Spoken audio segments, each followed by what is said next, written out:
So many of you know the county commissioners already. We've had the opportunity to have them in attendance at some of our earlier Oregon City Business Alliance forums. They are really excellent at attending and getting as much information as we can. And I can't let you know how much we at the Oregon City Business Alliance appreciate the service that not only the county commissioners do, but all of our elected officials do.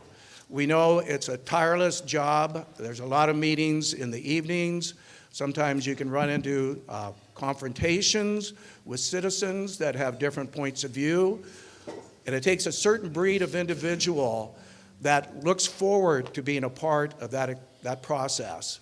And great leaders create great results.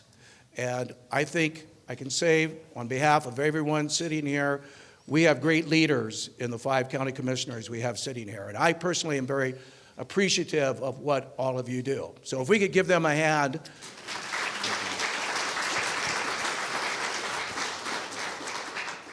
All right, so we have Mark Scholl, Martha Schrader, Paul Savas, Ben West, and County Commission Chair Tootie Smith. So I've got a couple questions here already. Oh, before I do that, I'm going to read you what the Oregon City Business Alliance vision statement is, and some of you have never been here before. The Oregon City Business Alliance is a group of businesses and individuals working to encourage, promote, and support a positive and sustainable economic environment in Oregon City. In addition to that, our purpose, getting a little old here. Our purpose is to attract, build, and keep us, Our mission, the Oregon City Business Alliance, will promote and advocate for a diverse, healthy, and growing economy in Oregon City. We proudly celebrated our 10-year anniversary of strong and effective voice for business and development last year. So we've been doing this for quite a while. We support the North End Trail and retail housing projects. We weigh in on land use and transportation projects such as I-205 tolling, Clackamas Park Master Plan. We've written letters to the editor with a business perspective on Oregon City and other initiatives in our local region. We keep members informed on plans to move the county courthouse and its impact on downtown. And we regularly invite representatives from the Willamette Falls Legacy Project, as well as representatives from neighboring cities. Earlier this year, we had the mayor, the city council president, and the city manager from West Lynn as our speakers to go ahead and give us an update on all the events and activities that are taking place over there. So we're here to be a voice for you. So with that being said, I'm going to open it up to questions. Any other cards? Pardon? Oh, sorry. We're going to have opening remarks. Thanks, Kat. We can go to questions if you don't care. No, that's all right. I'll start off today. I want to thank everyone for having the Board of County Commissioners here and listening to what you have to say. We each have a topic we're going to discuss. I'll kick it off with land use and farming. We strive to take advantage of our employment lands to retain and attract businesses and new industries. We want to support companies that pay good wages and support families. However, with metro urban reserves and rural reserves designation, it makes it impossible to expand or redesignate our land base for opportunities that businesses seek. Recently, Metro basically stole 500 acres of designated lands from Clackamas County and gave them to a developer in Washington County to build homes. What did we get in return? Nada, nilch, absolutely nothing, despite our efforts to reach out and negotiate a designation of land in Clackamas County. This next year, we'll be looking at strategic opportunities to position Clackamas County in a way that we will not be passed over again. Our staff continually seeks opportunities to help businesses and expand and stay in Clackamas County. Commissioner Schrader will speak more on Economic Development's new business opportunity grant just a little bit later. Looking to our real lands, Clackamas County has a tremendous amount of farmland. The county's tourism department, known as Oregon's Mount Hood Territory, supports local farmers in many ways. Recently, the tourism department co-sponsored a project to determine the economic impact of agritourism in the Willamette Valley. In agritourism, producers combine farming with some aspects of tourism. Agritourism can take the form of farm direct sales, education, outdoor entertainment, and recreation. How many have been to a farm stand lately? Can I just see a hands? Christmas Tree Farm. So you know what I'm talking about. Thank you for supporting the great agritourism in our county. Now, let me tell you what's really important about that. Our tourism department, of course, has identified agritourism as a key economic component. Many of our farms produce an agritourism product. Clackamas County has over 100 on-farm winery experiences, including seasonal events, farm stands, U-Pick, Christmas trees, and more. And the average size of a farm in Clackamas County is only 45 acres, and that means it's probably family-owned. State laws, however, are a barrier to the value-added farm products that many farmers seek. While over 20% of the farms in the Willamette Valley offer agritourism products, many encounter issues. State zoning laws in Oregon are not favorable to this kind of economic opportunity. As a fourth-generation farmer myself, some years are profitable and some are not. When one considers the enormous costs to own, operate, and invest in farms, I believe the continued ability to feed ourselves is in jeopardy. For instance, I own a hazelnut farm, and you've heard me talk about that before. My ability to process the nuts and sell them in a packaged product to consumers is illegal, and that's very sad. My zoning is ag forestry. I can plant the trees and care for them. I can pick them, but I must transport them to a co-op for sale. The co-op takes 80% of the profit that should go to the farmers. This impossible scenario is contrary to the success of value-added farming, and the laws must change. Commissioner Martha Schrader and I are dedicated to finding partners in the 2005 legislative session to initiate legislation that is called Value-Added Farm Products, where farmers may legally sell and be allowed to process, distribute, and educate consumers about the goods for sale. In fact, we're already working on the concept, and we are developing a list of supporters on this. Furthermore, the survey tells us that farmers take up the agritourism concept for, one, an increased income, especially in the years where you don't make a lot of money, create a sense of community, educate visitors about farming, and share farm products and others. Based on the survey findings, farmers offering agritourism can significantly boost their revenues and their profits. Diversifying their income sources in this way protects us against the downturns that normally come with farming, and it feeds our people. Agritourism has the potential for profitable business, and this Board of County Commissioners is dedicated to that. And there's a whole lot more work to be done on this issue. And I hope we can become partners in supporting farmers and ensuring successful farms exist for generations to come. It was a pleasure to speak to you today, and now I will introduce Commissioner Scholl. Yes, good morning and thank you. I'd like to speak to you today about our forest resources in Clackamas County. We are blessed with probably the fourth largest stand of timber in the state, with 273,000 acres managed by the U.S. Forest Service, 93,000 acres managed by the Bureau of Land Management, 10,000 managed by Oregon Department of Forestry, and then we have 4,300 acres of Clackamas County managed forest, and the rest of our forest lands are held by private and corporate entities. In 1990, the spotted owl issue resulted in the Northwest Forest Plan harvest levels on federally managed lands to be drastically reduced. And recently, we have been fighting with the Oregon Department of Forestry on their habitat conservation plan, which is an overlay over the 745,000 acres in Oregon managed by the Oregon Department of Forestry.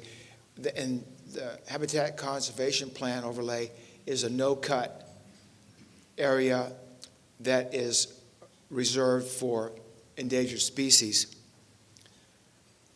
This recent approval by the Oregon Board of Forestry will result in that 745,000 acres, 20% reduction in harvest. Now, the problem is that we are already unable to harvest the amount of timber that equals a growth rate in our forest because of federal and state restrictions on harvest. And I'm very concerned that if we don't fight tooth and nail to preserve the harvest levels we have now, we are going to be in a situation where we could lose our last two primary mills in Clackamas County, that being Interfor and RSG. We also have some 6 other secondary manufacturing mills, and these provide hundreds of jobs to people in Clackamas County. And without the harvest levels being maintained, we stand to lose some of these important jobs in this very important industry. It's very sad that since we're blessed with this tremendous resource in Clackamas County, we have we might be only the 3rd or 4th largest timberland county, but the quality of our timber in Clackamas County is considered to be some of the best in the world. And we need to harvest it to provide those jobs, to reduce the amount of fuel in our forests that we saw burned in 2020. A selective harvest is a very important thing. So the other thing I want to mention to you is that after the 1990 Spotted Owl Endangered Species Act issue, Congress passed the Secure Rural Schools Act, and that was intended to provide money to counties and rural communities that at one time provided jobs, paid for schools, police, and fire in our rural forest communities. We didn't appreciate that. It would never duplicate the vibrant economies that those communities had. But it has helped us sustain schools and roads, police, and fire since 1990.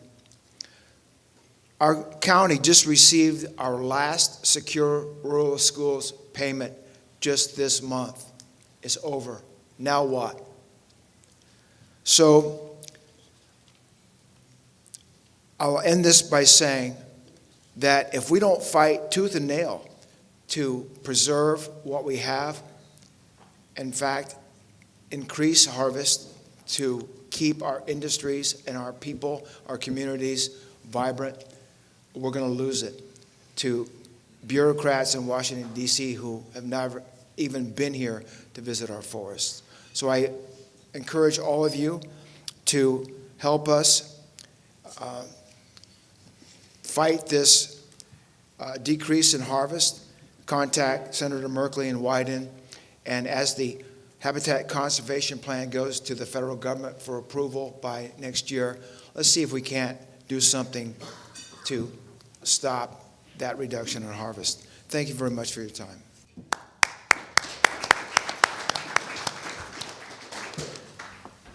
So which way are we going? Who's next? Martha, go ahead. Want me to go ahead? Oh, hi, everybody. I guess I'm next. I'm Commissioner Martha Schrader, and thank you all for being here. Oh, thanks, Mark. Thank you for being here today. I'm here to talk about one of my favorite topics, which is economic development, which I couldn't really be doing without the stellar Laura Edmonds, who's in the audience here. Yay, Laura. Let's give her a hand. And And I just want to say with the North Clackamas Chamber of Commerce, I know you have Jay now, so now we have two stellar people, and I know that John is here from Oregon City as well, and there's Jay. All of you folks, we're going to look forward to continuing to work with. One of the things I just want to mention is that I have been going around the county visiting our business recovery centers, and that was where we funneled CARES dollars, and I think maybe some ARPA dollars to our local businesses, our local chambers during the pandemic to give them bridge dollars so they could stay afloat during that time. And now they are moving into being called business resource centers. So one of the things I've been working on is seeing what might be available at the federal level. I don't know the answer to that yet. For dollars from the Department of Commerce to see if there are funds available to keep this particular program going. So that's just something that I am personally trying to figure out. I chair the Community Economic and Workforce Development Committee at the National Association of Counties, and I have that staff that helps me there, as well as the staff that helps me here looking at that. But let me talk a little bit more about our local Office of Economic Development, and just talked about what we did do and we are now continuing to do. We exist to provide leadership, market research, planning, and more to businesses so they can locate or expand their operations here in Clackamas County. So just last week, we as the County Commission Board, and I thank my colleagues for this, approved a proposal for a new workforce development grant program. We're excited about it and believe it will have a real impact. And I will give kudos to Chair Smith for this. She was one of the folks that suggested that we do this for the community college, and it was so successful, we're going to be continuing it. So using a portion of state lottery funds, these grants will fund scholarships for students enrolled in career and technical education courses at Clackamas Community College. They are pursuing careers in industries such as agriculture, timber, healthcare, manufacturing, automotive, utilities, business management, renewable energy, and information technology. We also work with Oregon Tech. Once these kids get through that community system, they have opportunities to get advanced degrees at one of the biggest Oregon Tech pieces that we have in this county, and it's part of the university system that has the greatest return on investment for kids getting educated and getting jobs out in the universe, and also older learners and older adults that are changing careers. So we invested $70,000 through a program last year for scholarships.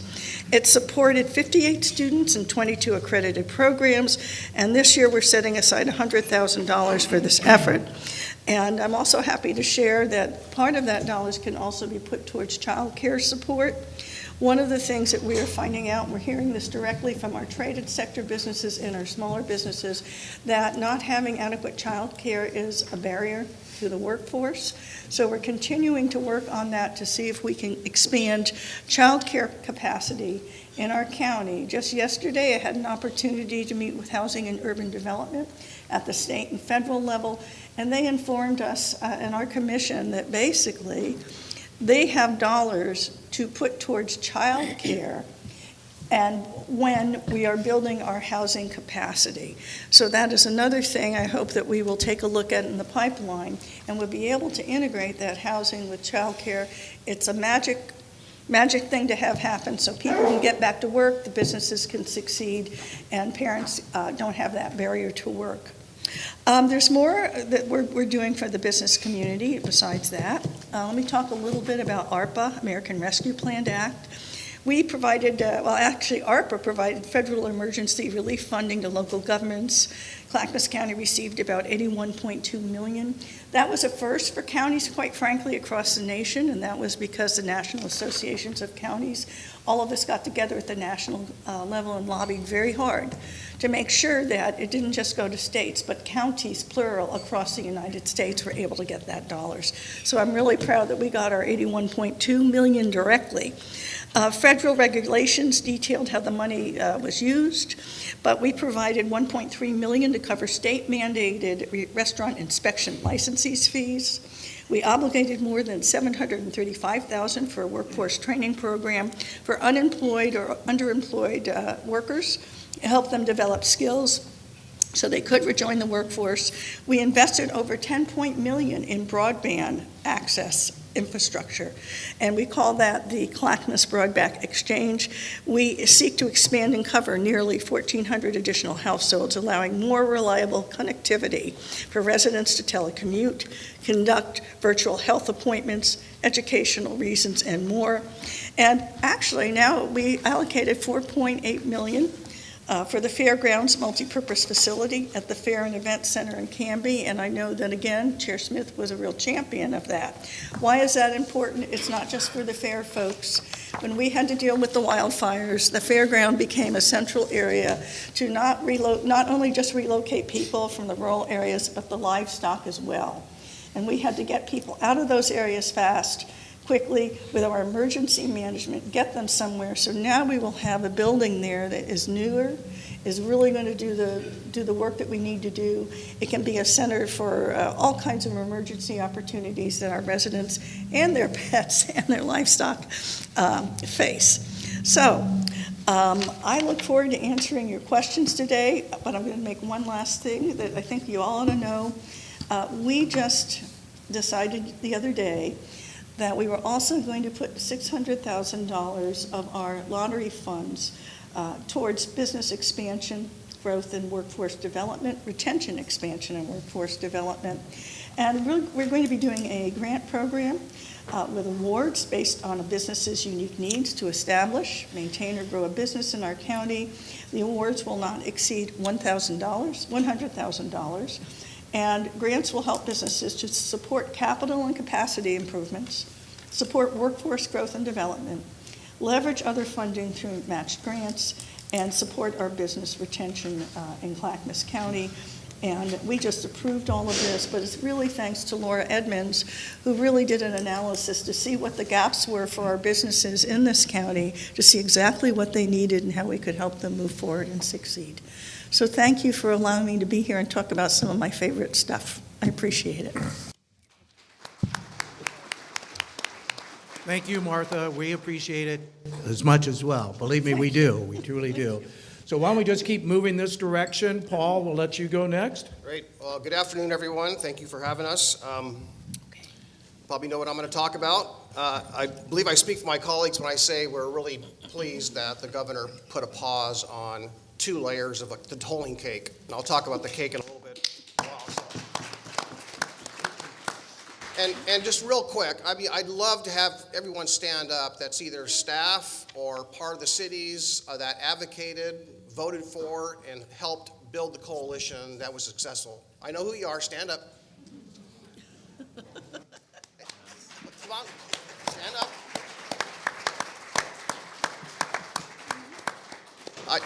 Without the coalition, without the elected city members of West Linn, Oregon City, and all the other cities, Gladstone, without your support, this never would have happened. We lobbied, we worked hard, and I think we all owe ourselves a congratulations. So thank you for your support, and also thank the Oregon City Business Alliance for hosting an event in which you asked me to speak to, and we had ODOT here as a co-speaker to help get the word out and educate people what was going on. As you know, we've been against this project since 2017 when the bill passed, almost 7 years ago, frankly.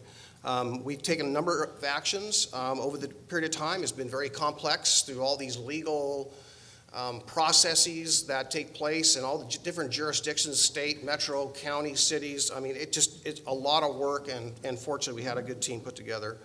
The most recent thing you probably saw, for some of you who saw some of the news articles, when the governor first made the announcement about a month or so ago, we were reluctant to really say, hey, pressure's off, we can relax. It wasn't the case at all, because only one layer of the cake was canceled. That was called the RMPP, which was tolling all of 205 and all of I-5 in Oregon.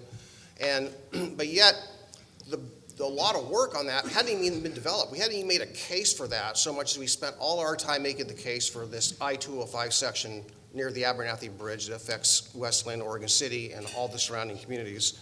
So that was not a big deal, but recently the cancellation of the environmental assessment work took the pressure off us a little bit. But believe me, as you all drive, when I'm coasting, I take my foot off the gas and off the brake, but my foot is over the gas pedal. I'm ready to press down, and we're ready to go should this come back, and we suspect it will come back. So this ain't over yet. We'll continue the fight. And I know my colleagues, I want to thank my colleagues for not only voting and supporting for all the staff and the time and the consultants we hired and everything else to make this happen, but kudos to my colleagues. They were a big part of this.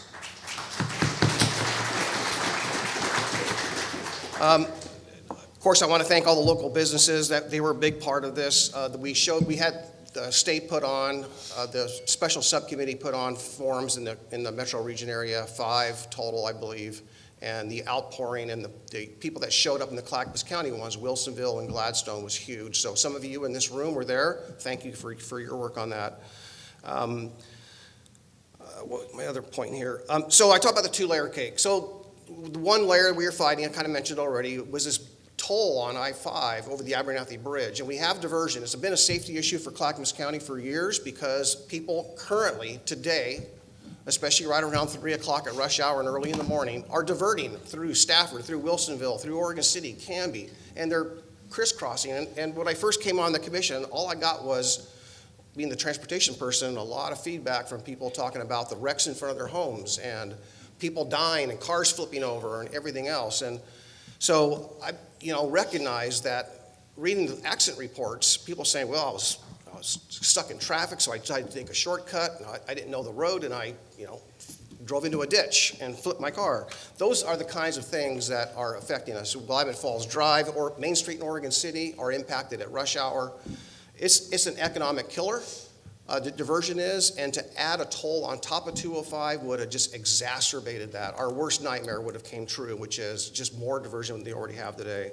So I just want to read one part of the governor's language, just so you're all aware what it actually said. That is, the governor's letter to the ODOT said, delay additional expenditures for implementation of tolling on I-205 to the future when the legislature can further evaluate and provide clear direction on tolling. So it ain't over. That's the exact language from the governor. So again, we're ready and to step on the gas when we need to. And again, I just want to thank everyone for all the work that they did to make this happen. The big issue now, though, we're working on really hard, and we started 2 years ago as a coalition with the Association of Oregon Counties and the League of Oregon Cities, working on transportation fundings to fill the gap because the cost of transportation maintenance or projects has skyrocketed. It's double, essentially, what it used to be. So everything costs more. And to maintain our roads, our potholes and everything else, because of inflation, we need more resources. So in 2025, next year, when the legislature meets in the long session, the state's working on and the region's working on putting together and helping to put together a transportation package to help that. So you'll hear more about that. Gas tax dollars are not going as far, and we're very concerned. The good news, one of the brighter projects, is the Sunrise Corridor visioning process is underway. For those of you who know, it's been over 40 years since we've been trying to move that project forward. I see Renata in the back. She was part of the economic development team way back, and she was instrumental working with Dave Sr. and others to move that project, and it's got a great history. Good to see you, Renata. And I just want to say that Jamie Stasny in the back is leading that effort, and we're working with our cities and everyone else. As you know, Happy Valley is exploding. A lot of cities in Clackamas County are exploding, and this corridor is so important to us economically. It backs up for, I don't know, I'm sure some of you know this, but I travel to Gresham quite often, and when I come back in the afternoon, it's not unlike, sometimes it's 5 or 6, 7 miles of backup between 282nd all the way out Boring area, all the way in, is bumper to bumper almost all the way in. And we have the same thing at 4 o'clock going out to Damascus. So we need to get that project completed. We got phase 1 underway. We're working on phase 2, and we're going to cross our fingers that we'll be moving that project forward. So pay attention, and again, appreciate the support. Thank you. All right, thank you, Paul. And we do appreciate all your efforts on tolling. I remember hosting that forum when we had the representative from ODOT and you on the panel, and they did not want to acknowledge their deficiencies and lack of citizen outreach, but we made them very much aware of it at that event. And obviously, as you said, we're not across the finish line yet. We only have a pause, that it is scheduled to be on the agenda in the long session next year. But we're not going anywhere. We're not leaving. We're going to fight that battle. And I know you're going to be leading the cause. Yeah, thank you. All right, Ben, last but not least, you got the floor. Thank you. Just before I dive into my remarks, just sitting here listening to the reports and seeing all of you that I've gotten to know over the last year and couple months, there's a lot to be proud of in Clackamas County. I really love living here and getting to serve you all in your communities. It's been an amazing opportunity, and it's reflective to go back and see from when I was able to take office last January to where we are today. And there's so much for all of us to be proud of that we did together and we did with you. You heard Commissioner Scholl talk about us fighting for local livability and rights in our rural communities and forestry issues that have perplexed this county for far too long, and making sure that we're doing what we can to have safe, livable communities in our forest lands and to protect those precious lands that I remember my grandparents logged and forested and lived in those communities, and my family before that, and many of us have that same story. It's an Oregon story. Martha Schrader has been just a powerhouse and an influencer in business development, and also using and partnering with the business sector to be able to make sure kids are taken care of and families have those basic needs met in our communities. She's been an amazing advocate, and I've learned so much from her, and also the ability for her partnership in health, housing, and human services. I don't think we would have had the outcome in the tolling fight if we didn't have Commissioner Savas on this commission, and it was all of us, 16 cities in our history. I don't know the last time they galvanized together to take on a giant ODOT, the Goliath behemoth pressing forward with a threat against our community, and we're winning that fight at a local level. We're flexing our local muscle together as neighbors in unison, and we're winning that. And then we are leading the entire state on dealing with the chronic and persistent crisis of homelessness and addiction. Clackamas County is that right now.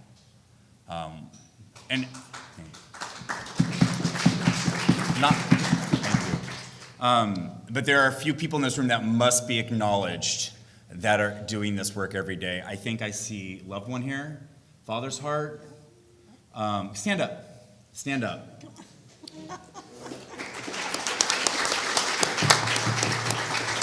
Stay standing. Nope, you're not done. You inspire us to be better public servants. You do the work every single day with compassion and dignity, and you help people feel inspired in their darkest moments to achieve great things and to become healed. And you guys are vessels of healing, and this county needs your work to continue, and this board supports your work. And thank you for working with that population and those of our neighbors that struggle every day. It's your work that is making these numbers happen and that are changing our state and inspiring beyond the borders of Clackamas County. I want to thank you personally.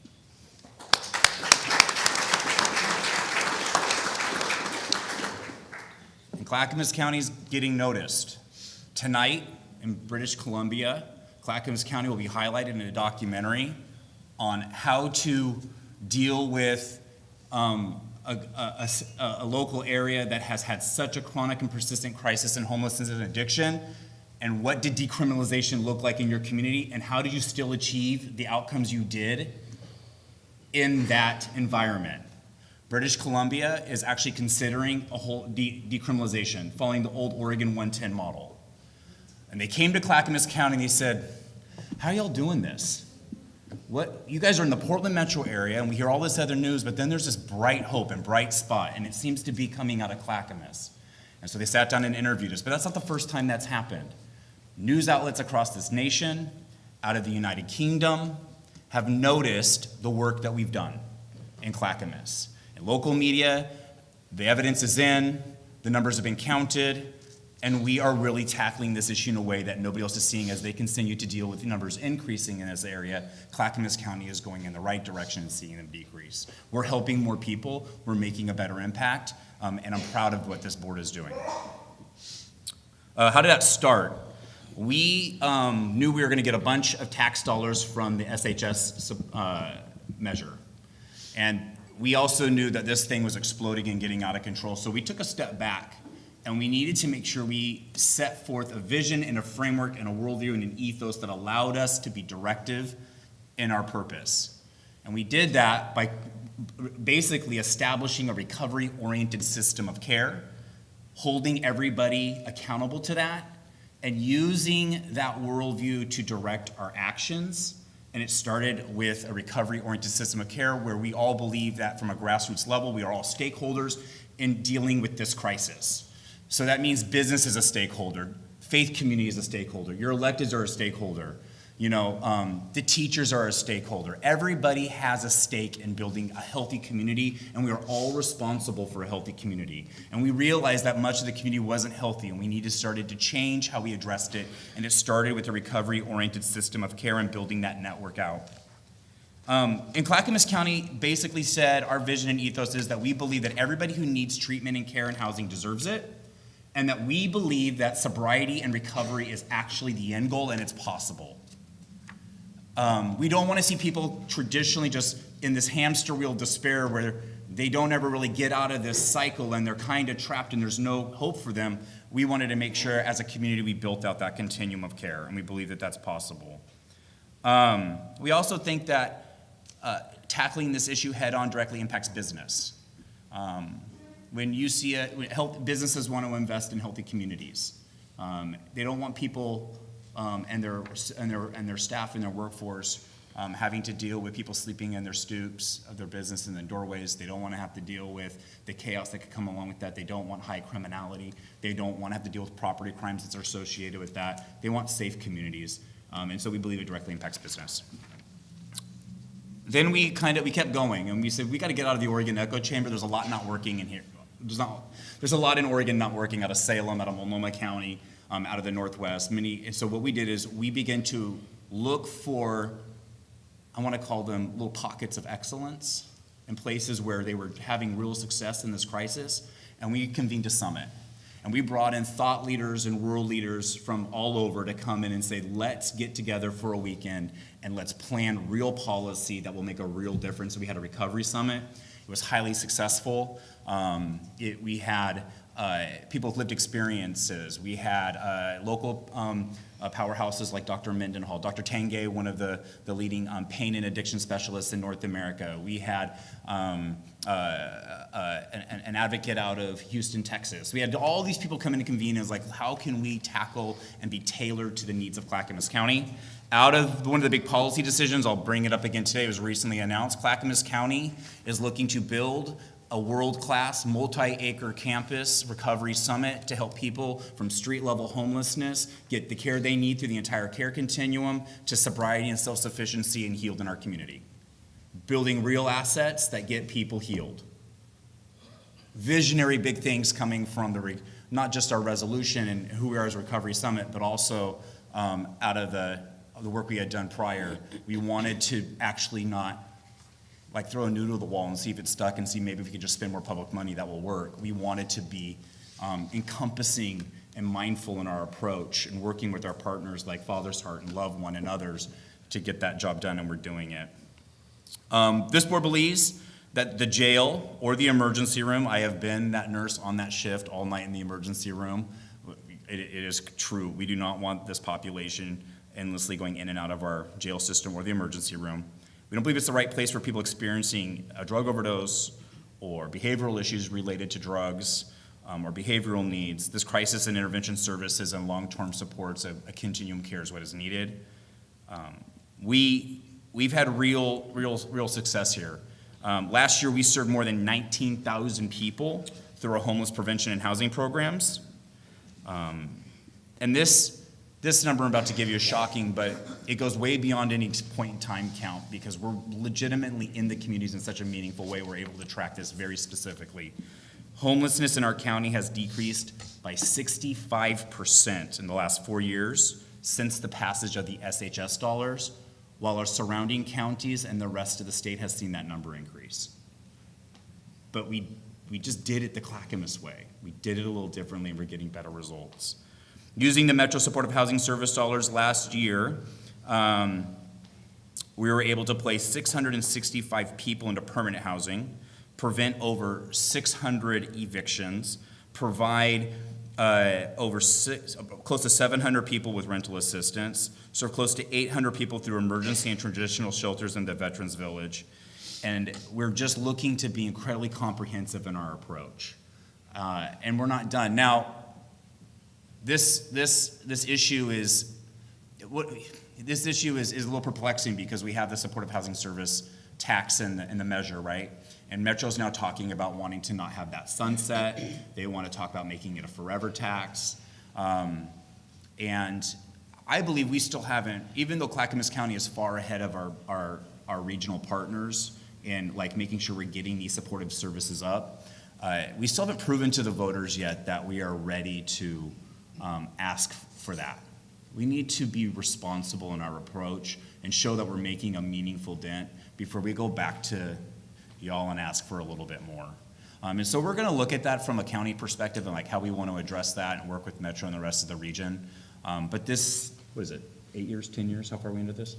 We're It's 3 years into We're 3 years into a 10-year tax, yeah. So there's more to come on that. Pay attention to like what's going to happen, you know, after the supportive housing service tax is sunsetted, or what the plan is moving forward. But I want to commit to you and let you guys know that our county is committed to fighting for every one of our residents, no matter where they live or who they are, and making sure that they have the dignity of sobriety, somewhere to live, and a community to embrace them. And that's our commitment to you. And I think that the numbers are clear, and we have a lot to be proud of in Clackamas County. And people are noticing. So good job to y'all.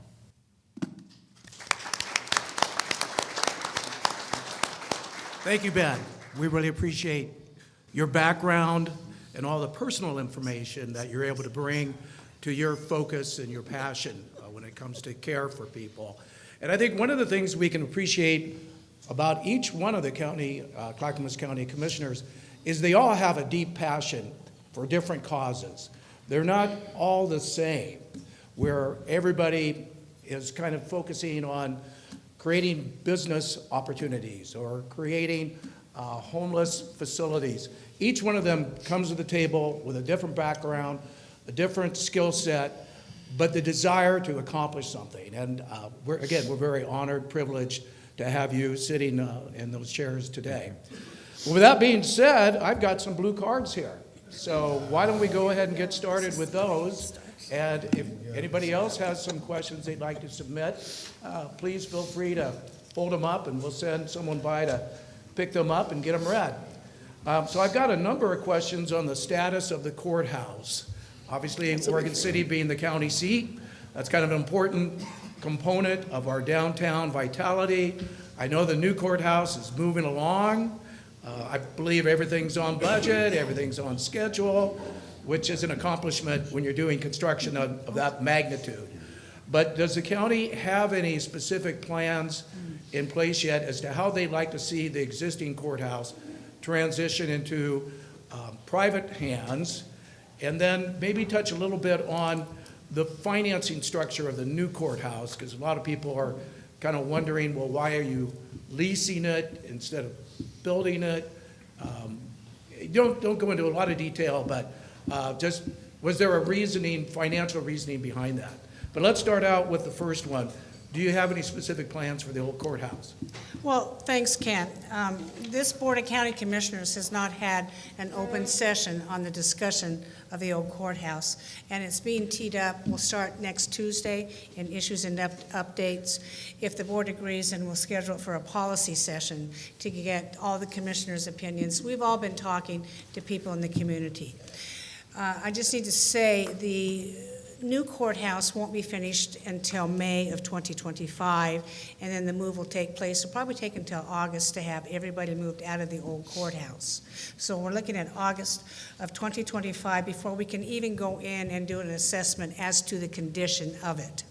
We're not sure what kind of upgrades it's going to take, or seismic abilities, or foundation work, and we can't do that till it's empty. You can't take construction people in the middle of court and through judges' chambers while they're trying to process criminals and conduct trials. That just isn't feasible. So at that time, we'll hire somebody to come in and take a look at it. And what I've been telling people, because they say, oh, I have a restaurant that went out of business and they want to locate in the old courthouse, and I thought that was so cool.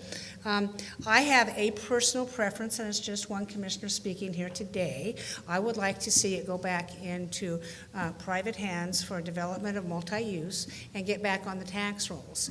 There's a couple other big developments in the area. One, we have the old Blue Heron Mill site at Tumwater Village that the Grand Ronde Tribe has purchased, and they are developing, and the visioning plan on that, as Martha Schrader and I sat through, is tremendous. So we would like to have some economic activity that partners with that. Also, Willamette Falls Locks across the river. I'm on that committee, the state-appointed committee, to get that reopened, and we're on track to do that. We've got a lot of help from state and federal partners and opening the locks, and that will create river traffic, and that will create more commerce up the river. So I think at the future, anything that we do needs to enhance the current businesses on Main Street, the Tumwater Village, and the opening of the locks across the river. Now, that's just my opinion, but I'm sure the commissioners have opinions on that too, but we will be starting discussions on that. Mayor McGriff from Oregon City has asked to sit down with me. She wants to know what our plans are, and frankly, we have not set any plans on that. We need to make a decision and have a public discussion on that. Thank you. I would just like to add to that, that I do think it's going to be very important for us to work with the local business community here, to see what they would like to have for the downtown as well. So I'm looking forward to working with my colleagues and having that conversation happen as well, because it is in Oregon City. We want to make sure the community really is getting what they need and what they want as we can all move forward together. But I really do concur with what Chair Smith said. I think that getting it on the private docket would be one potential.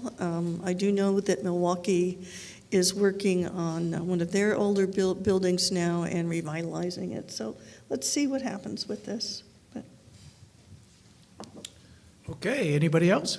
All right.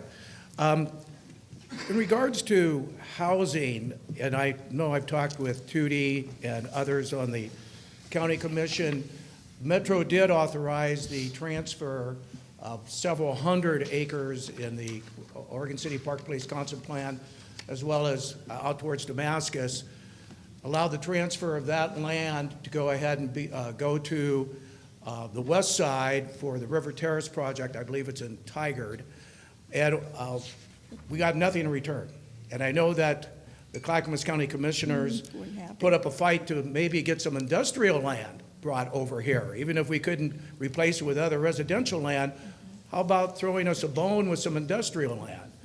So recognizing that we didn't get any of that, what is the county's plan to go ahead and maybe allocate some of the funding that you're getting from the federal government to go ahead and create more industrial land? Or is there a way that you can rezone certain properties under the governor's goal to create more affordable housing? Can that also go hand in hand with industrial land rezoning?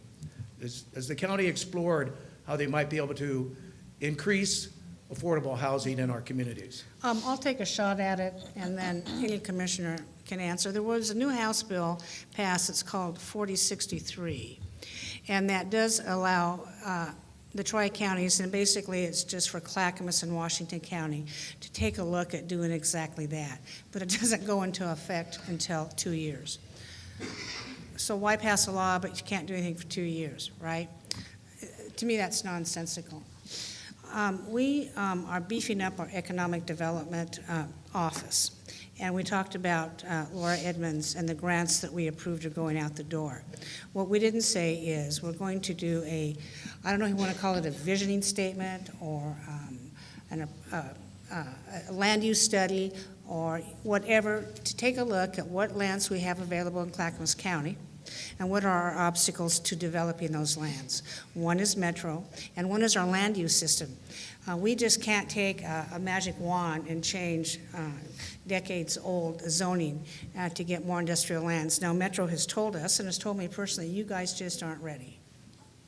Well, why aren't we ready? Because we won't let you be ready. Well, what do we need to be ready? You need to study. Okay, you collect the SCT tax, the excise tax that builders pay.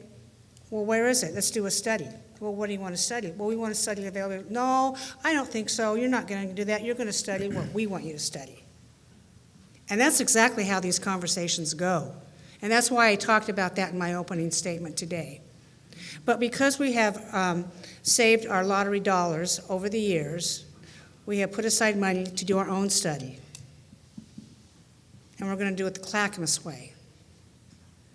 And I've also developed on the side a group of very influential landowners, developers, and business leaders. We'll be sitting down next month, and I will be listening to them. What does the county need to do to make you have more land for housing, businesses, and jobs? And I'm not talking about subsidized housing for the homeless. I'm talking about houses that you and I can afford to buy. And that dream is fast escaping all of us, and it's very scary. So as my tenure continues, if I'm lucky enough to be reelected, I'm here to tell you today I've dedicated myself not only for the enhancement of farming so we can feed ourselves and look at a real business model for farming, but also develop lands in Clackamas County where most of the proceeds and the profits have gone to Washington County. I fought like the dickens to get some of the CHIP money. I had landowners begging me, Tootie, we're ready to go, we can do this. I was on the phone with the governor, the legislative leaders. You know, it was all one big backstop. Everything went to Washington County. Boy, is that a surprise. Intel's already located over there. What about spreading the wealth to the rest of the counties? There's a few that went up the gorge to Pendleton. Thank you, Pendleton. At least they got something. But we're located, we have the best, Clackamas County, we have airports, we have railroad, we have several freeways that we can transport the goods. So we're going to still fight for that to get the best prosperity for our citizens of Clackamas County. Any other commissioners? Go ahead, talk about it. Yeah, I'd like to. The governor's recent housing task force estimated that the state of Oregon was short 140,000 housing units as of today. And Clackamas County being 10% of the state's population, one could estimate that we're short at least 14,000 houses. The KGW news report from 4 days ago said that for somebody who wanted to buy a house in Portland,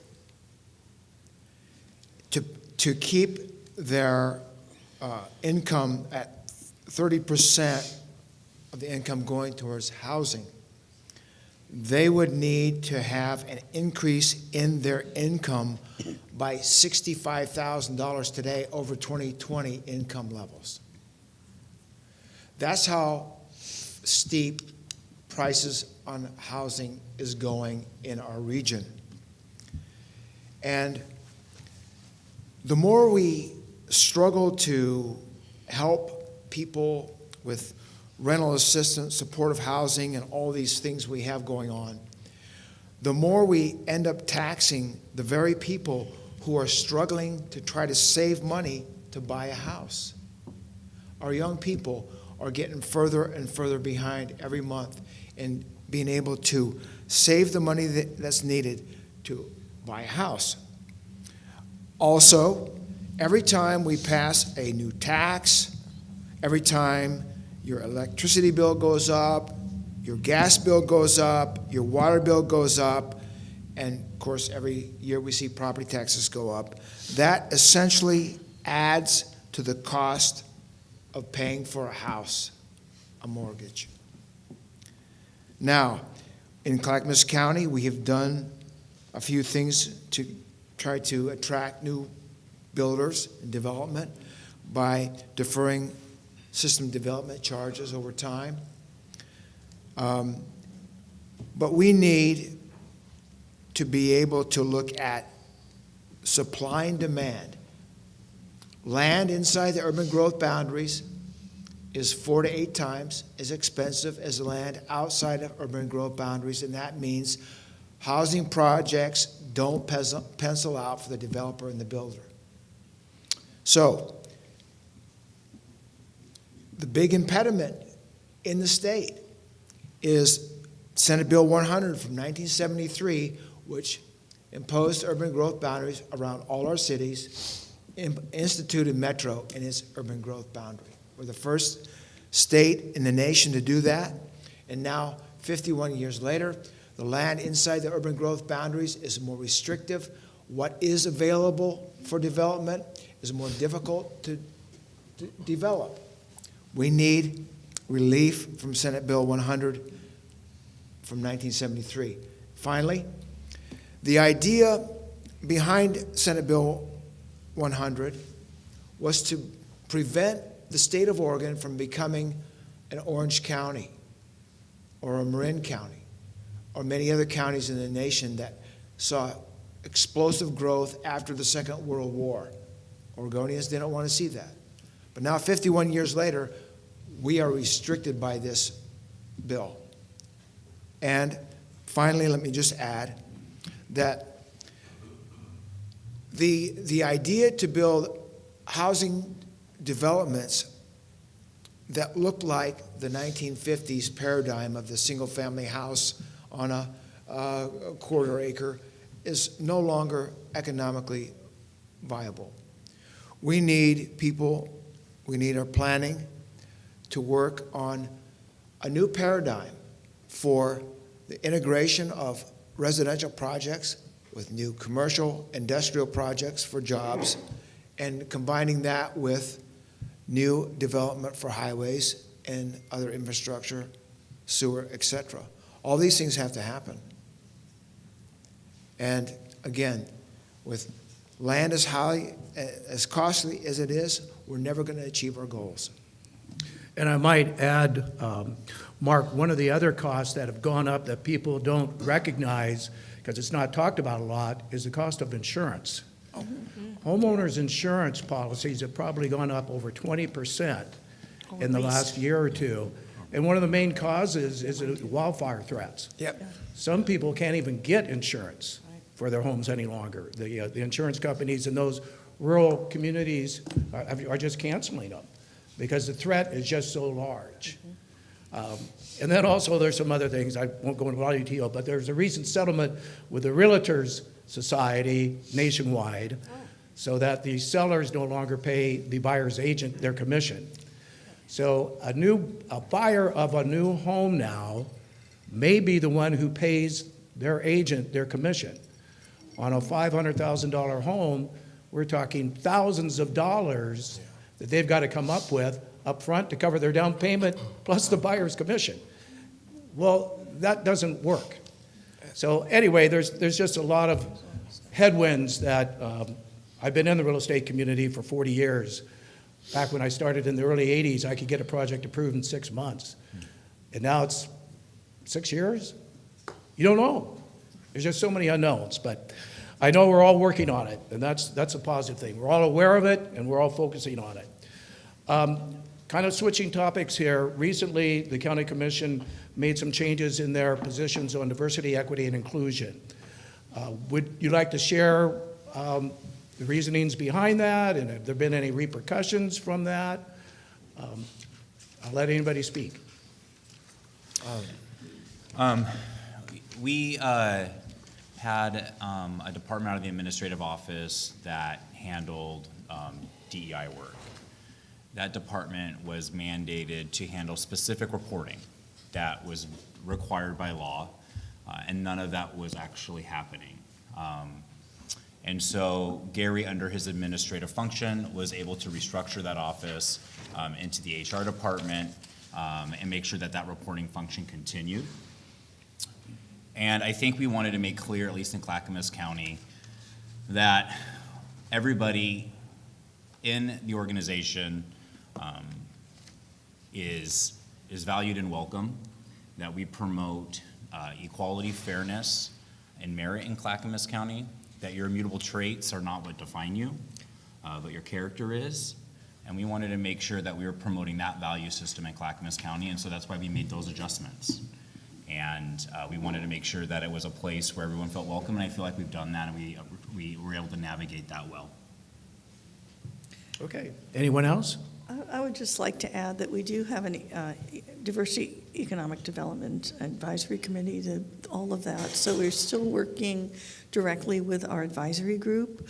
I know that I attend those meetings, and also I attend meetings throughout the county with other groups that look at DEI as something that is important to them and to our communities. So having those external voices is also an important piece to help inform how we move forward as a county. I want to tell people, in my mind, it has not. DEI has not gone away in our county. One of the biggest examples I use, which I think is interesting, and this goes to our folks who are in the nonprofit sector here helping folks. We gave a considerable amount of money, this is one of my examples, to the Canby Center. I believe it was ARPA dollars, and I see their work as serving an underserved community, largely Hispanic, as what I would call diversity, equity, and inclusion work on the ground. And that means they do financial literacy, they do reading literacy, they get people housing, they get them clothing, you have a food pantry. And we looked at all the services that they were, and they're a faith-based organization, which I'm personally fine with, because I think that that's an important framework for people, and they're doing a fantastic job. So what I bring it down to when I talk about diversity, equity, and inclusion is what's the outcome that you want to have happen on the ground? Okay, if it is really to make sure that people who have not had the opportunity to move up a prosperity ladder for whatever reason, maybe have been marginalized, things of that sort, you give them that opportunity to do so. And so to me, that's the example of what we need to be doing in our county is actually partnering more with our nonprofits that do that kind of work for people. Sometimes we get too caught in what I call the left-right arguments about all this kind of stuff, and my theme is not left, not right, but forward. I just want to see on-the-ground outcomes so people get what they need, and I feel strongly about it because I lived in Canby for many years, and at the time, our Hispanic community was not being served as well as they could be, and I did a lot of that service work with the Benedictine Sisters of Mount Angel, and now I'm seeing the whole community now getting involved in that, so I think that's a good thing. So when you talk about, look at the outcomes that you want, and I call them prosperity initiatives. So that's just my take on it. All right, thank you, Martha. We appreciate that. Question for you, Paul. Recently, the I-2 or the I-5 project near the Rose Quarter received approximately $450 million from the federal government to help in their infrastructure package because of the impacts that it had in those communities and neighborhoods when the freeway went through. With the infrastructure package that was passed recently by the federal government, can Clackamas County apply for any of those funds for our I-205 widening? Thank you for the question, Ken. So a little bit of background on the first part. There's a constitutional limit on what gas tax or road dollars can be spent on, and the Albina community that was divided essentially when I-5 was built, and what they are trying to build is putting a cover or a lid over I-5 in the Rose Quarter area, so to rebuild that community. However, by the Constitution, that's not allowed to be used with gas tax dollars, so the federal grant was not a transportation grant, it was a community rebuilding grant, so essentially, and it's going to take more than that. It's about $1 billion some odd to build that cover, and that's been part of the holdup because they want to do this all in one fell swoop. You got to build all of it, the infrastructure, so it's going to be partly funded with road dollars. Not sure where that's going to come from yet, and also built with community dollars. And I understand there's other grants, private sector grants that might come in and help build that $1 billion plus lid over the I-5 corridor. Can Clackamas County, second question, can Clackamas County apply for a grant? Technically, on the interstate, no, the state has to do it. And oddly, we've had some experiences in the past where we wanted the state to apply, and a couple times they have. We haven't been successful, and now there's a roundup again, and we asked ODOT to apply and for the grant, and they have declined to apply for that grant. So I don't know if they have another grant in play for some of the other projects. I do know that we have a governor that is a Portland resident, believes strongly in Portland, and obviously very, very public that she wants to see Portland rebuilt. Number one is image, the businesses, all the issues that are facing Portland. So I don't think it's an awesome time for Clackamas right now. I think it's an awesome time for Portland. That is not what this audience wanted to hear. Sorry. But I can't imagine being unwilling to apply for federal grants. It doesn't cost the state governor's budget $1 to receive federal money. And if I understand correctly, bridges were a specific component of the infrastructure bill that was approved in Congress. Well, that's a bridge. So why would they not want to take advantage of that? Well, just one thing, I'd be remiss if I didn't say it. One of the big focuses for the state and the state legislature and the transportation committee is the I-5 bridge, right? And we talked about the Rose Quarter just now, but really we got what, a billion, I forgot how many millions we got for that project. But that's only just a drop, I won't say a drop in the bucket, it's still a big chunk, but we still have a lot of money to make up. And that tolling scheme was the RMPP part of the tolling scheme was to help fund that. So the governor's still talking about tolling the I-5 interstate bridge to fund that, but we don't really exactly know how they're gonna get that project across the finish line. But I think if they apply for a grant, they're probably going to apply for the one they want, and not so much maybe another one that might be ancillary to our infrastructure region. All right, moving on. Sorry. As you know, Clackamas County is a large county with very diverse communities, neighborhoods, cities, municipalities, from some of the wealthiest cities in Lake Oswego, West Linn, and Happy Valley, to also, unfortunately, some of the poorest communities throughout the state. We've also seen recently in Congress the push to go ahead and retire certain amounts of student debt based upon qualifications. What is the county doing to help educate students in rural high schools who these kids may have skills to become a plumber, a carpenter, an electrician, a welder, and they don't necessarily want to take on all that college debt?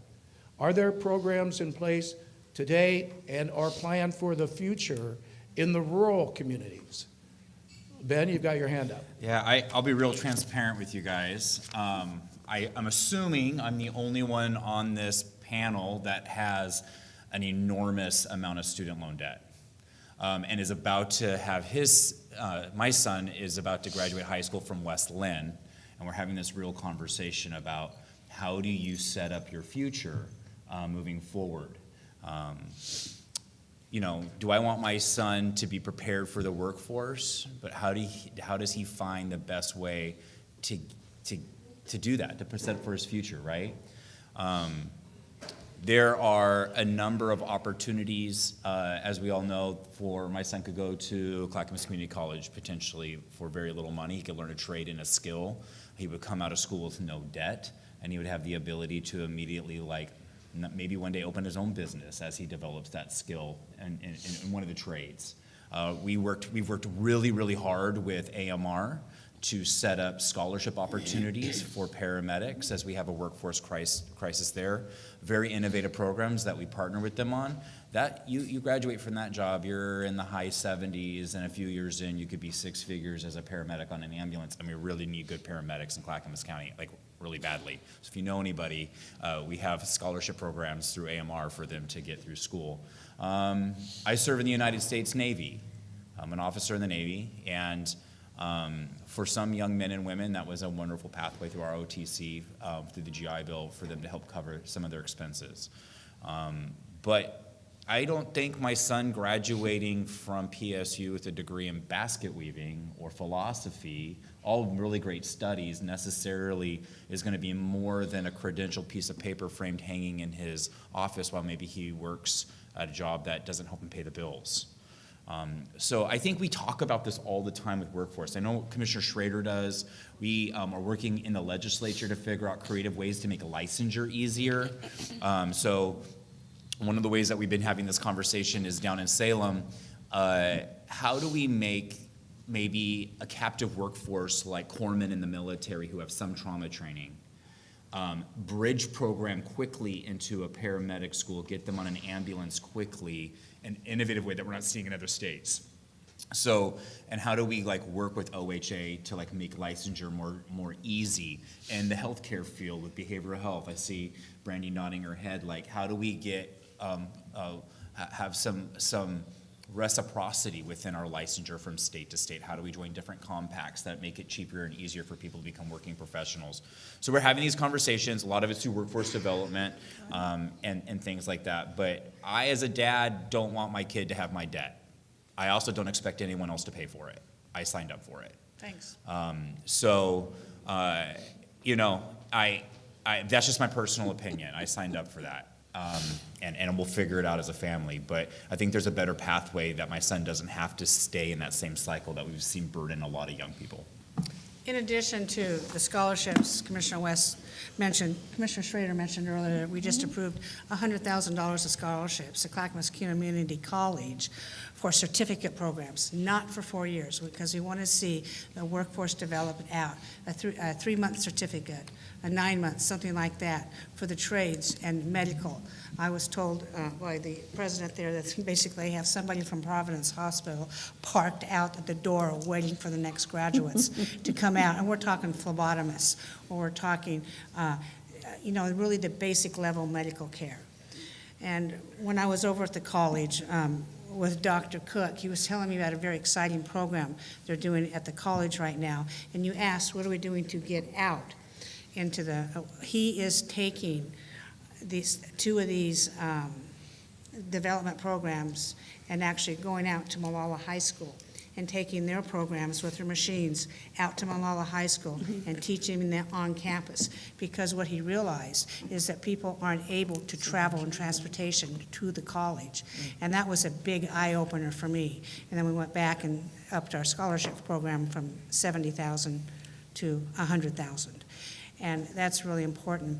But per se on education, the Board of County Commissioners really does not fund or legislate or do policy for K-12 education. And we get asked this question a lot lately. I'm not sure why. So what we can do is we can nibble around the edges on workforce development, realizing that there's a young workforce coming up, and let's grab them.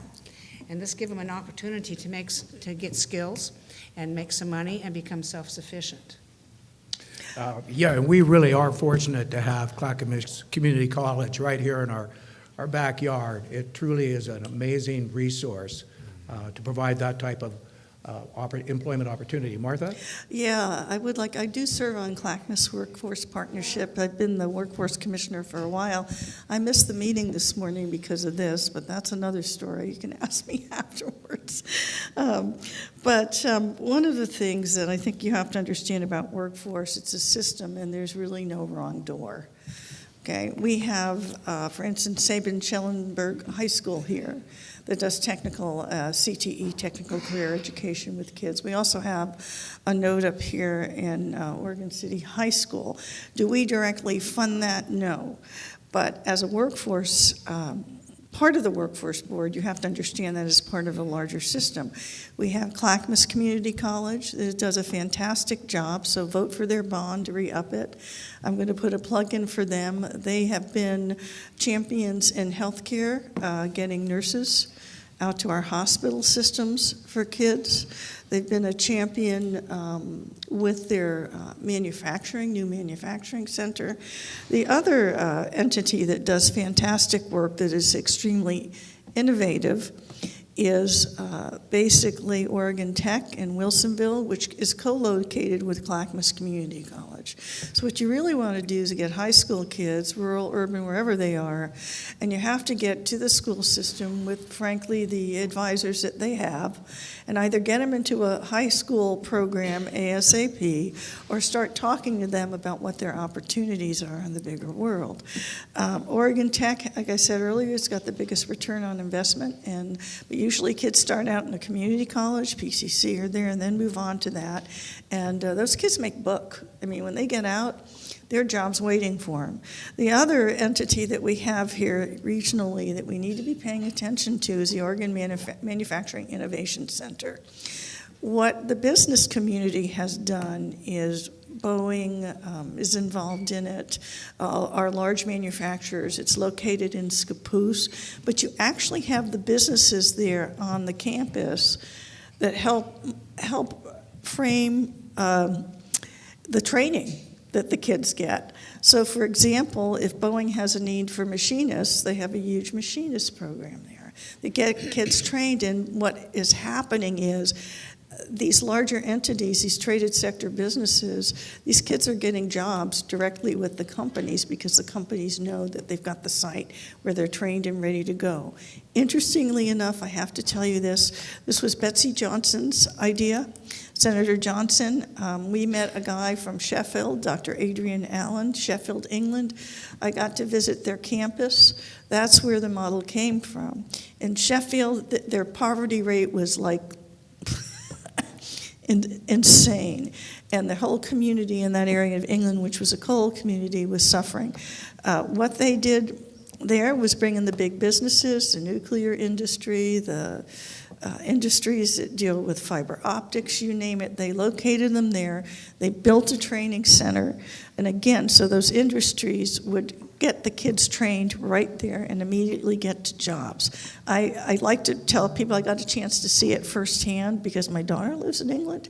But the fact that we were able to transplant that model here to Oregon and Scappoose and have it be part of our regional opportunity for workforce for kids to get good jobs and older adults that need the jobs has been a phenomenal success. And I think that we need to get that out there more because what it is amazing. Thank you. Okay, thank you, Martha. Kent, one more thing on that, and that is that people need to know that on the average, 42.5 cents for every dollar paid in property taxes is collected by the county and sent to the state for redistribution down to our school districts.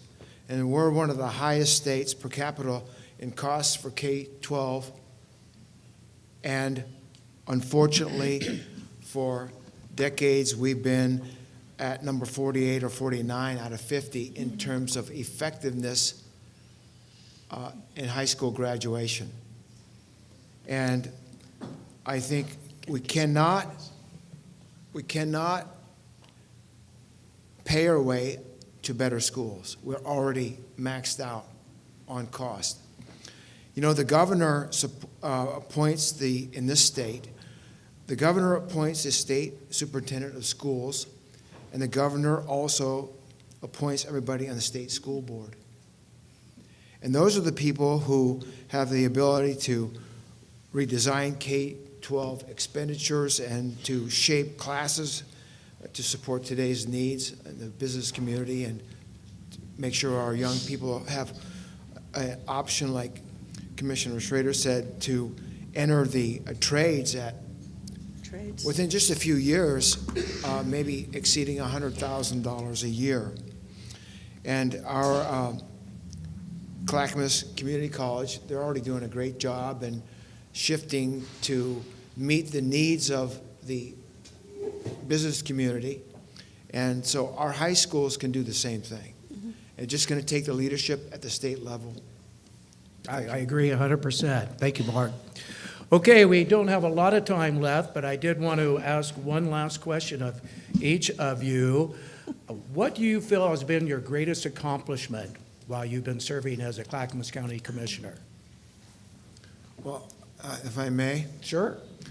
You know, I spent a lot of time in the office, and I field a lot of phone calls from constituents I need to speak to a commissioner on a permit issue or a zoning issue or a county code issue. You know, the greatest satisfaction I get from being a commissioner is working with the constituents of a problem and need a commissioner to step in to help clarify something or to get the proper staff member involved to fix a problem. That's what I really enjoy doing. Great, great. And we appreciate your insistence in solving those problems. Martha, why don't we let you go next? Well, I have to go back a few years, and for me, it's still veterans issues. And I really respect Commissioner Shull for his service, and I try to tell you that as frequently as possible. But what was happening in this county was that we were seeing deployments from Camp Ithaca to Iraq and Afghanistan, and people were coming back with no reintegration services. So we worked with Withicum, we worked with Clackamas Community College. The Governor Kulongowski appointed me to his Veteran Services Committee to deal with this problem, so I worked with the National Guard and the Army Reserve. I don't think we had the Navy. I didn't think I worked with the Navy Reserve, my friend, but to really see what we needed to do to get the veterans who are coming back from these war zones reintegrated into the local economy and into the community. A lot of times with the Guard, they'd come back, they'd be on the base for 3 days, and then suddenly they're out. And, and what I've learned, I've never had that experience like Commissioner Shull has, but you come back and you're kind of in a war zone, hypervigilance, all that kinds of stuff that goes along with it. And then you get back and suddenly you're expected to. So we worked really hard to make sure that we came up with legislation for reintegration. And that was when I left the commission for a couple of years and went down to Salem, and I was chair of the Veterans Committee. And then I came back here because I like local government better. But that was an opportunity to really help our folks. And Clackamas Community College, because of their work, is an award-winning leader in veterans education in the state and the United States. And they came together with us and Shelley Perini, who's a dear friend of mine, and Laura's. And we also pulled together a veteran service piece there that is still one of the strongest in the country. And the only reason that I'm coming back at this point is I wanted to work on childcare. I mean, that was a big legacy, but there's some other legacy projects I'd like to finish. And one is trying to figure out childcare deserts. The other one is the recovery center. And maybe continuing to work on the workforce system. I just got appointed to the Workforce Talent and Advisory Board at the state level, so we're looking at the whole system there. So it's just some stuff that to me still stands out as the most important thing, but there's other things I want to try and finish up before I fade into the sunset here. So there you go. Great, and we truly appreciate all your years of public service, Martha. Yeah. Paul? Yeah, as I think about what's really important today, because being around a while, I have, with my colleagues, past and present, we've done a lot. We've done a lot of good things. But the one I think that's really on topic today that paid off was about 10 years ago, and I wasn't on the commission longer than that, but about 10 years ago, I started looking into this, foreseeing this homeless crisis that we're having, and which led to where do we get funding, how do we serve people that are homeless and so forth. So the Veterans Village concept was not just about veterans themselves, but there were some resources there that were unique because Veteran Services in the VA provide, in the ODVA, the Oregon Department of Veterans Affairs, provide funding. So there was a way to get there. But the whole concept, at least for me personally, and I think my colleagues and Martha, I appreciate your vote on that back then, way back, the idea is how to do it and how to do it right to where you get community acceptance, make a model, because if you go in and you start one and it fails, that will haunt the county for a long time. So we had to get it right. And I would say that has really paved the way for a lot of successes today. We've learned a lot, so we've had the internal infrastructure and the experiences and the community infrastructure that has helped with that. And we have learned a lot, and we've built, whether people realize it or not, there are formal coalitions and our informal coalitions that are working on this crisis we have. So I would probably say today the one that's paying the biggest dividends is the Veterans Village. Okay, great, appreciate it. Ben? Which we're expanding, by the way. That's Not even- the Veterans that's Village even better. itself, but we're building another shelter here pretty soon, so look out for that. Will you keep us updated on that? Yeah, there's a lot going on. It's hard to keep up. So most of you guys know this. I'm a nurse by trade, and so coming into this job, the county gets to deal with public health issues and health policy issues in a way that when I was at the city level in Wilsonville, that's not usually the city's scope. But it is at the county, and the county has, you're right, the oldest housing authority in the state. We have a very robust housing and human services department. And I, was caring for the population that is struggling with substance abuse disorder and homelessness all the time, all night long. And it was very challenging. But I really care about policy. I really care about being able to reach that population. So being the newest commissioner here, being able to be a nurse and a county commissioner and blend the two together and then see the outcomes that we're having have been quite fulfilling for me. When I see us actually impacting everyday lives in a meaningful way, working with partners like Loved One and Father's Heart and my fellow commissioners, being inspired and stepping out of our own kind of bubble and going to San Antonio with Commissioner Schrader and seeing New Haven for Hope and being inspired about things that we can do here. And now we're talking about this innovative recovery campus. I look forward to doing that. So the work that I've been able to do and the leadership I've been able to bring to the county in that space, and one of the most refreshing things is with my colleagues here, it really has been an amazing team effort with all of us, and we don't always get along on every issue. We don't always agree on every issue because that would be boring and weird. But we work together, and we have got really great outcomes in this county, and so I've learned a lot from my colleagues, and so but being able to be a nurse for this county in this capacity has been quite fulfilling. Yeah, and we are very appreciative of your years of service as well. Chair Smith? Well, I'm glad I'm going last because I had time to think about my answer. And you get to have all the time you want. Oh, well, folks want to go. Okay. So, for me being chair, I think my role was a little bit different. I feel like in my tenure as chair, almost 4 years now, I've served in 2 different counties. Because 1 month after I became chair, we were under 3 declared emergencies at the same time. Mm-hmm. We had COVID, we were cleaning up from the wildfire, and then we had a brand new ice storm in Clackamas County that was almost as bad as the firestorm. And so with the help of our staff, we managed to get through it all. We had the challenge of bringing back a 2,400 people workforce to county offices, getting them back, getting them off Zoom, reintegrating that. That was very difficult. And deliver services at the same time all this is happening. And that wouldn't have been possible to deliver services under 3 declared emergencies had it not been for our staff and our dedicated people who work for Clackamas County because they have a spirit of service. Wouldn't be possible to do anything that the county commissioners want. And then you move forward and all of a sudden with this huge homeless crisis that just ballooned. Well, through this, we had to set goals. And one of my goals, and thankfully the commissioners, we all agreed, was to rebuild our aging structures in Clackamas County. We are the oldest county in the state. We became a county in 1843 when there was a provisional government and wasn't even in statehood yet. And some of our buildings reflect that. So not only were we able to build the courthouse, we have replaced a lot of old buildings in the county through sound and wonderful fiscal management without raising taxes. And I am able to do that because of our crack staff. And what I was able to bring to this job was my legislative experience. I served 4 years in the legislature on Ways and Means. And at times I hated that. I was young, and I said, why am I here? It'd be 8:30 in the morning, you'd run till 5 o'clock. I says, I need to get out of here, and now I know why. I learned how government budgets work. I learned how they don't work. I learned how monies can be slipped away and forgotten about, frankly.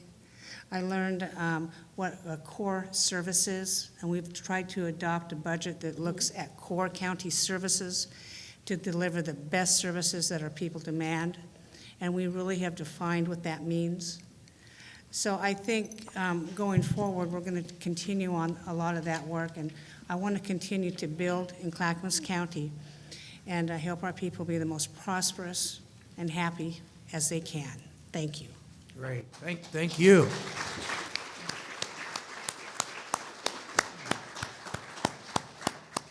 And on behalf of the Oregon City Business Alliance, I personally want to thank each and every one of you for being here today. Hats off to the Abernathy staff again for doing a great job on the buffet today. They truly are the best. Thank you.